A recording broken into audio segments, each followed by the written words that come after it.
Hey guys, this is Comic Uno, and today I'm doing the top 5 must-buy comic books of March. So let's jump into this one. Before I get started, though, I do want to say I have a bit of a cold, so I'm still getting over it. If I sound a little nasally, that is the reason why. So jumping into number 5, which is Spider-Gwen, the Gwen Verse issue 1. And this one just kind of came as a total surprise. You know, we've gotten to see a lot of these multiverse spider people. We have one from Miles.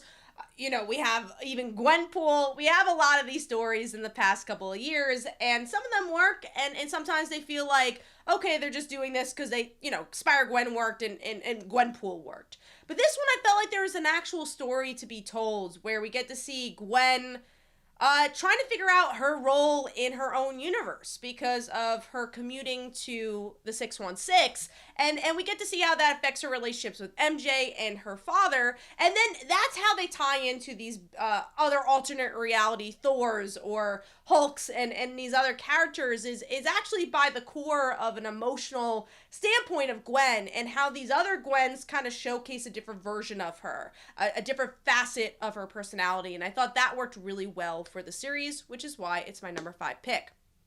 Moving on to number 4, which is Deathstroke Inc. issue 7.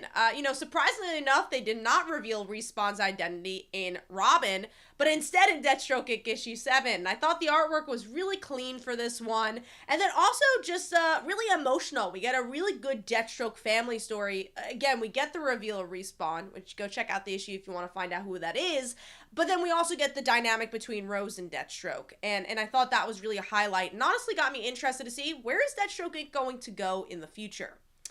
Moving on to number 5, a book I feel like is on almost all my top 5 must-buys, and that is Dark Knights of Steel issue 5. If you're not reading Dark Knights of Steel, it is a must-buy book. And in this issue, we get to really see a progression of what Zara did, even though she doesn't really want to admit what she did. And we also get to see a verse battle between Superman and Bruce, which ends up with an interesting cliffhanger that ties into Superman's mythos really well.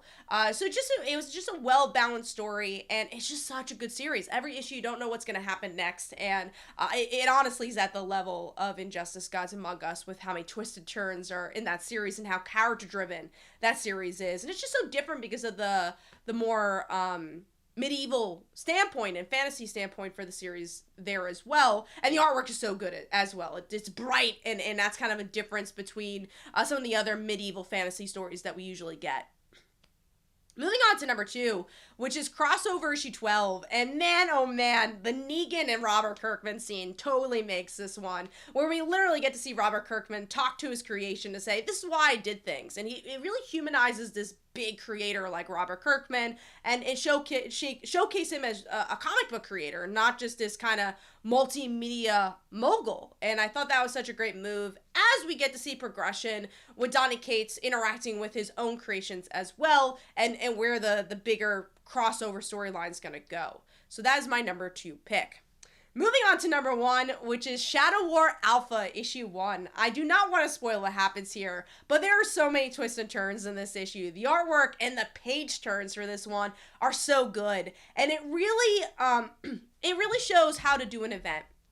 I don't like events where it's just like, we're gonna do this because, we need to make money off of this event, and this could be a big title, and this is going to be a big issue 1. I like where it's building off of another series, like Robin, like Batman, like Deathstroke Inc., and Joshua Williamson's actually writing all of them, so here he kind of had this plan through and doesn't have to interrupt other people's stories, which I thought was brilliant here, and that's why you get so many shocking moments and so many twisted turns where you're like, I can't wait to read the rest of this, and that's exactly what an event should be, and why I think this is such a good issue. And also, if you just like Damian Wayne as a character, there's so many things that happen in Robin that really come to a head here, and to see where his journey's gonna go as the son of Batman, but also the son of Talia al Ghul and the grandson of Ra's al Ghul. So hopefully you guys enjoyed. Let me know in the comments below what were your favorite books for the month, and I will see you guys in the next one. Bye.